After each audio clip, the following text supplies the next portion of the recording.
प्यारी प्यारी भव्यात्माओं, 9 is fine. 9 number काव्य एक शाश्वत काव्य है। जन्म के संस्कारों को संस्कारित करने वाला काव्य है। मैं चाहता हूं जो बच्चे 2, 3, 4, 5, 8, 9 महीने के हैं, आप इस काव्य को उन बच्चों को याद करा देना। क्यों करा देना? ये काव्य आपको बताएगा। ये काव्य आपके बच्चों के अंदर जन्मजात संस्कारों का बीजारोपण करेगा। तो मैं चाहता हूं सबसे पहले हम इस काव्य को शुद्ध कर लें। आपके बच्चे यदि आपके पास बैठे हों, मैं चाहता हूं आज आप बच्चों को अपने पास बिठा लो। कल जब आप बूढ़े होंगे, यही बच्चे आपको अपने पास बिठाएंगे। तो यह काव्य पूरे मनोभाव के साथ शुद्ध कीजिए और एक एक शब्दों को पूरे ध्यान के साथ, आत्मीयता के साथ सुनिए। आस्तां तवस्तवन मस्त समस्त दोषम। एक बार फिर देखिए। आस्तां तवस्तवन मस्त समस्त दोषम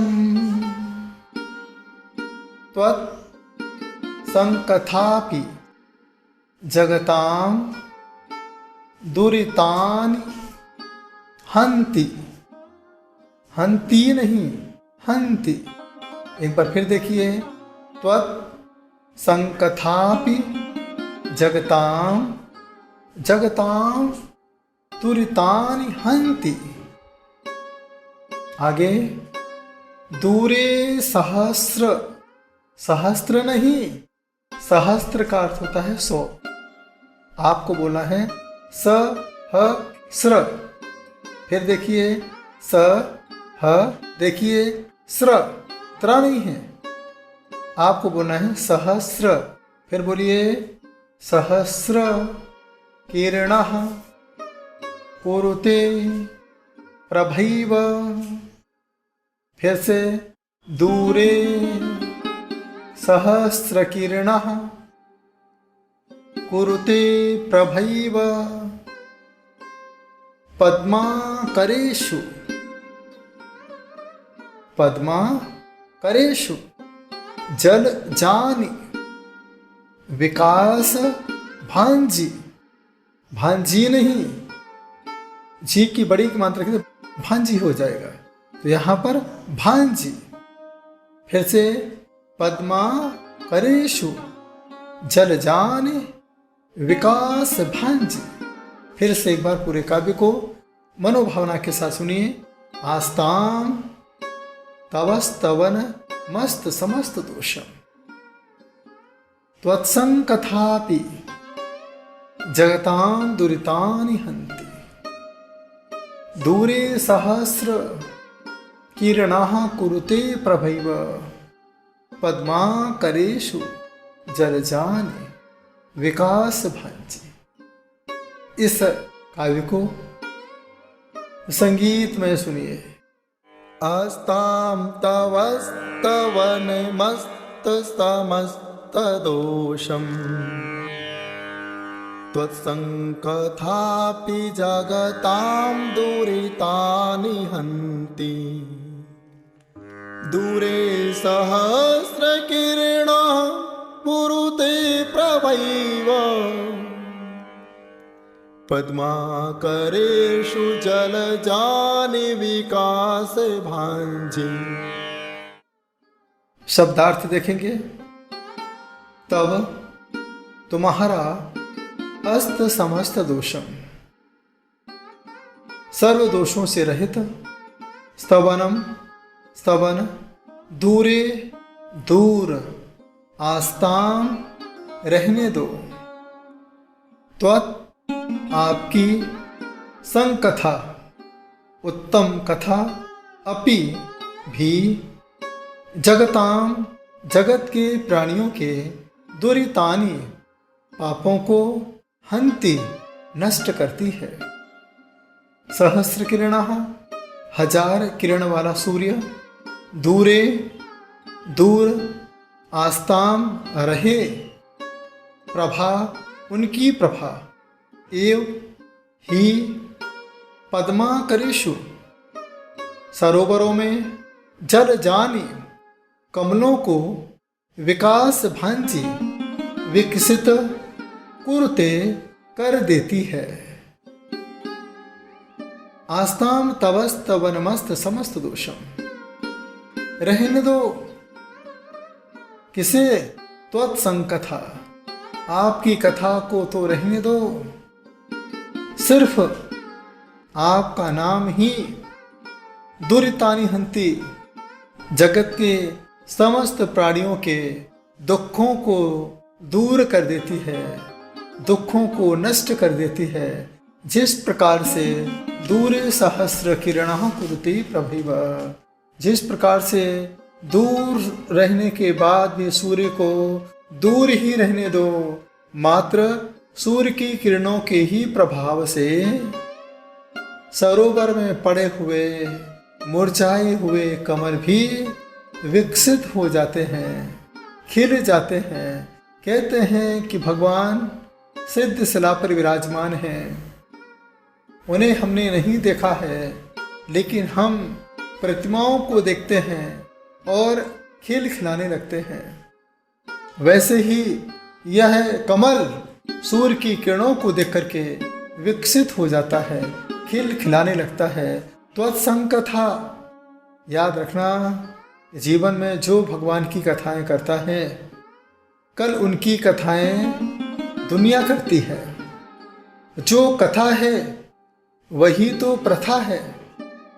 हम कथाओं के द्वारा ही अप्रिय प्रथा को चलाते हैं।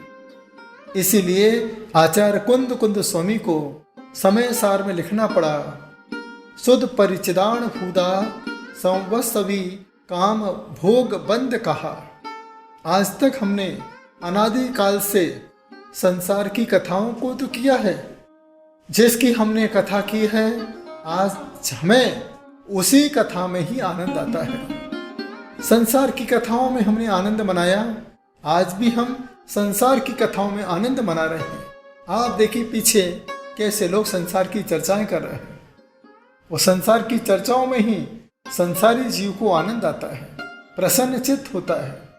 लेकिन यहाँ पर विकथा की बात नहीं। विकथा की बात तो आज भी हम करते हैं, राष्ट्र कथा करते हैं, चोर कथा करते हैं, स्त्री कथा करते हैं, भोजन कथा करते हैं। लेकिन ये कथाएं तो अनादिकाल से करते आए हैं, लेकिन त्वत्संग कथा भी। लेकिन हे प्रभु, जो आपके नाम की कथाएं करता है, आपके नाम को जपता है, आपके नाम का सुमिरन करता है, आपके नाम की माला करता है, दुरितानि हंति, उनके दुख अपने आप दूर हो जाते हैं, क्योंकि आप ही दुखों के हरता हो, क्योंकि आपने दुख को ही हर लिया है। दुख भी आपसे हार चुका है। जब दुख आपसे हार चुका है तो आपके भक्त के सामने दुख कैसे आ सकता है। ये भाव इस काव्य के माध्यम से आचार्य मानतोंग गोस्वामी ने रखे हैं। जो व्यक्ति भयभीत है, पाप में लगा हुआ है, उससे कैसे बाहर निकले। जो कर्जे में पड़ा हुआ है, कर्जे से बाहर कैसे निकले। परेशान है, परेशानी से बाहर कैसे निकले। इस काव्य की आप 9 महीने तक साधना कीजिए। और जो छोटे छोटे नौनिहाल बच्चे हैं, जो महीने वाले बच्चे हैं, साल वाले बच्चे नहीं, महीने वाले बच्चे हैं, आप उन्हें धर्म की कहानी सुनाइए, नमोकार की कथाएं सुनाइए, श्रीपाल चरित्र सुनाइए, प्रथमान योग सुनाइए। क्योंकि लिखा भी है आगम में, प्रथमान योग मर्थाख्यानम चरितम पुराणमपि पुण्यम बोधि समाधि निधानम बोधति बोधा समीचीना। जो प्रथमान योग का स्वाध्याय करता है, बस उसी की ही सही समाधि होती है, वही जीव अपनी आत्मा का कल्याण कर सकता है। तो आप आज के जो बच्चे हैं, जो मोबाइल नहीं छोड़ते हैं, मैं चाहता हूँ उनके लिए आप एक कथा लेके आए जो उनके लिए आपकी प्रथा से जुड़ी हो, आपकी भावनाओं से जुड़ी हो। एक ऐसी कथा सुनाएं कि बच्चे के अंदर धार्मिक आस्था का बीजारोपण होने लगे। लेकिन उन कथाओं में इंटरेस्ट होना चाहिए। जैसे बच्चे मोबाइल में इंटरेस्ट लेते हैं, तो इंटरेस्ट वाली चीज़ें मोबाइल में आती हैं तो ही तो बच्चे मोबाइल में इंटरेस्ट लेते हैं। ऐसे ही आप अपनी कथाओं में इंटरेस्ट पैदा कीजिए। पहले के समय बच्चे नाना नानी के पास जाते थे, दादा दादी के पास जाके कहानी सुनते थे। लेकिन आज के बच्चे के पास ना दादी बैठना पसंद करती है, ना दादा ना मम्मी ना पापा बैठना पसंद करते हैं।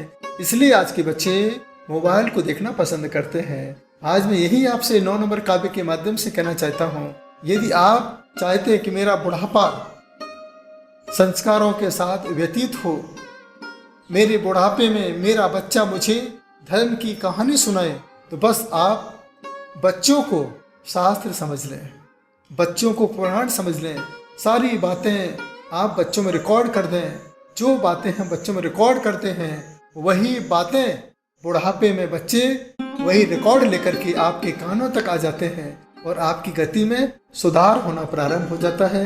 यह काव्य बहुत पावरफुल है, प्रभावशाली है। तो जब जब व्यक्ति को कोई दूर भगा देता है, उस समय आप भगवान के करीब जाकर के रिद्धि जाप करें। रिद्धि जाप है ओम ह्रीम अरहं नमो हरिहंताणं नमो संभिन्न सोदाराणं ह्रौं ह्रौं नमः स्वाहा ओम ह्रां ह्रीं ह्रूं ह्रः फट् स्वाहा ओम ऋद्धये नमः। मंत्र जाप है ओम ह्रीं श्रीं क्रों ज्वीं रः रः हम हः नमः स्वाहा। एक और मंत्र जाप है ओम नमो भगवते जय यक्षाय ह्रीं ह्रूं नमः स्वाहा। पीले वस्त्र पहन करके पीली माला लेकर पूर्व दिशा में मुंह करके सुखासन से बैठ जाइए। दशांगी धूप खेते हुए पूर्वाह्न प्रातःकाल की बेला में 108 बार इस काव्य के साथ रिद्धि और मंत्र का जाप करें। प्रभु से प्रार्थना करें हमारे सभी प्रकार के भय दूर हों, जो मेरे मन की इच्छा हो, मेरे मन की इच्छा पूरी हो, मेरे घर में पुत्र की प्राप्ति हो और मेरे घर में धर्म के कार्य हमेशा बढ़ते चले जाएं और हमारे घर में धर्म की चर्चा होती रहे। घर घर चर्चा रहे धर्म की, दुष्कृत दुष्कर हो जावे। इस प्रकार की भावना आप अपने मन में लेकर के करेंगे। अब देखिए इसकी हम विशेष साधना कैसे करें। तो इसके लिए सबसे पहले आप खड़े होकर के दोनों हाथों को ऊपर ले जाइए। ऊपर ले जाने के बाद जितना खींच सकते हैं उतना खींचिए और इस प्रकार से फैला लीजिए। फैलाने के बाद ऐसा विचार कीजिए ये कमल खिल चुका है। जब हम इस प्रकार से हाथों को फैला लेते हैं, आपकी हृदय का कमल अपने आप खिलने लगता है।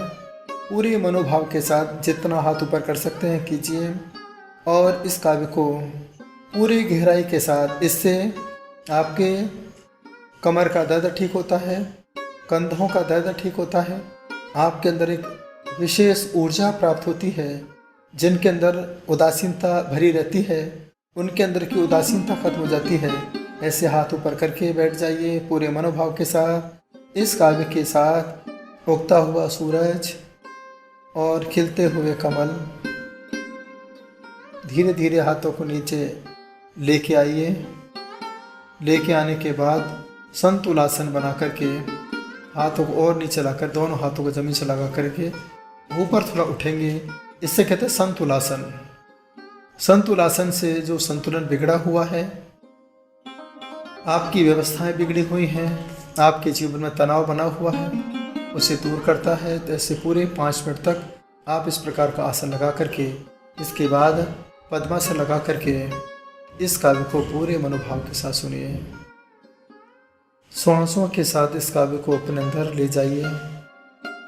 जिससे यह पूरा शरीर दुनिया की कथा बन जाए, यह शरीर लोगों के लिए पूजनीय हो जाए। ऐसी कथा आप अपने अंदर समाहित करके अपने जीवन को साकार करें, उजागर करें। दोनों हाथों को मलते हुए चेहरे का स्पर्श, पूरे शरीर का स्पर्श करते हुए प्रभु से ही प्रार्थना करें, प्रभु बस आपके नाम के साथ ही मेरे जीवन की सुप्रभात हो, आपके नाम के साथ ही संध्या हो, समापन हो, आपके नाम के साथ ही मेरे जीवन की इति हो।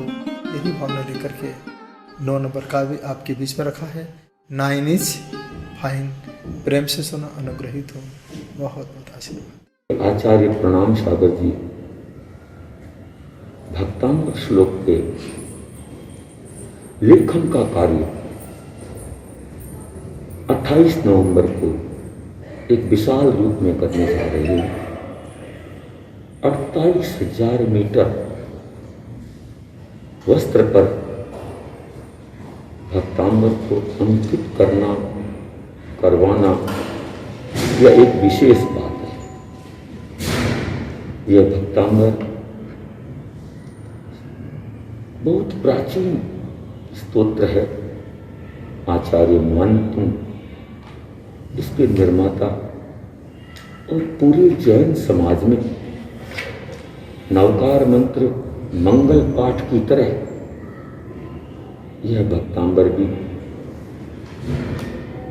ख्याति प्राप्त है। मैं आशा करता हूं कि इस अभियान में हमारी जितनी निर्मलता, सरलता, स्वच्छता बढ़ेगी तो उस लेखन में प्राण आएगा। केवल लिखना ही बड़ी बात नहीं है, श्रद्धा के द्वारा जो लिखा जाता है वो कामयाब होता है।